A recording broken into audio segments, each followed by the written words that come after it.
Through the French newspapers now in the programme. Dipt is with us here on set. Emmanuel Macron, his candidates being announced today for the parliamentary elections. That's right. His list of candidates will be announced in the afternoon. The parliamentary battle has begun. That's what Le Figaro says, the right-leaning paper, explaining that Emmanuel Macron is going to only reveal about 450 candidates from the En Marche movement out of the 577 candidates, because there's an influx of last-minute applications, and he essentially needs to go through them before he can give the rest of the names.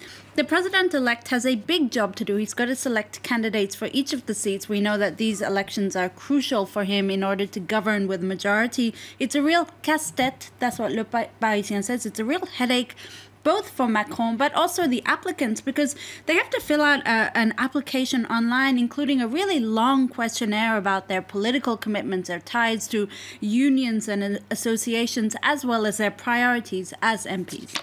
And one man's fate still very much unknown here. We're talking about Manuel Valls, of course, the former Prime Minister. That's right. He's sort of become this poster boy for how to kill your career, I guess, in a way.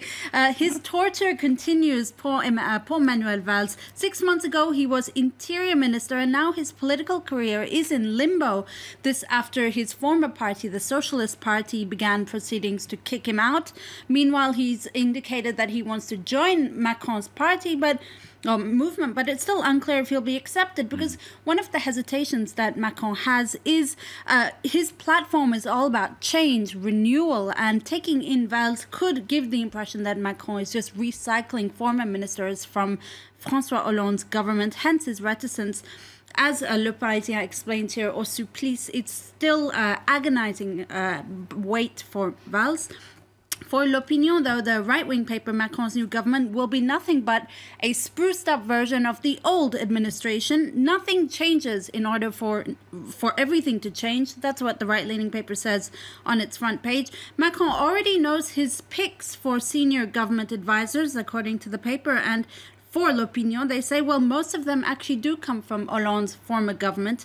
According to the cartoonist CAC, who you see on the front page of L'Opinion, Macron's fledgling government is like a broken down car that needs to be repaired. Here he is saying there's a lot of work to do, but for the motor, you can just pick up a few second-hand parts. A lot of problems as well in other areas of politics here in France. We're talking about the left now. Socialists still in disarray, really. That's right. The party just keeps splintering off, Stuart. The party revealed its platform for the parliamentary elections yesterday, one, according to Le Monde, that has become, quote, Macron-compatible and aligns the party's interests with that of the president-elect.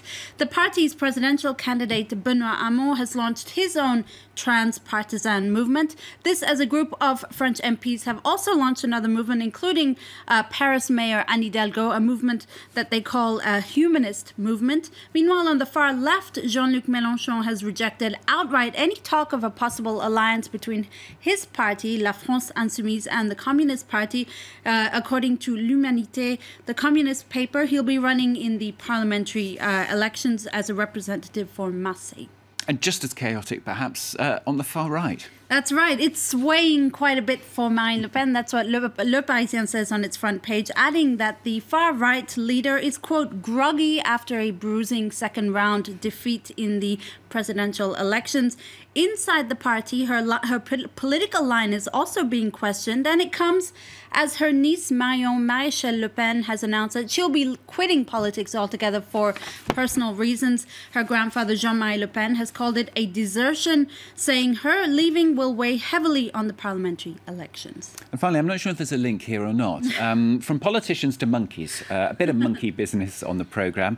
Specifically, this is about a photo exhibition which is dedicated to the plight of primates. That's right. This exhibition is on show right now in Japan. It's by Isabel Munoz, a Spanish photographer who spent a lot of time taking intimate portraits of primates around the world in a bid to raise awareness about their plight. About 75% of primate populations are under threat, Stuart, and it's imperative to preserve their species. Look at this picture here. You've got some wonderful portraits, very intimate, almost human-like portraits. Yeah. There are also more intimate ones like this one between a mother bonobo and her child.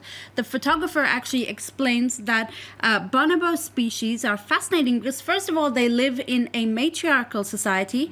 Second of all, apart from breeding season, they are one of the rare primate species that live in total sexual freedom and are even quite known to be quite frisky. Oh, really? Okay. Just like politicians as well, then. Okay. You see, there was a link. Let's do the papers of France 24. Next half hour of the programme.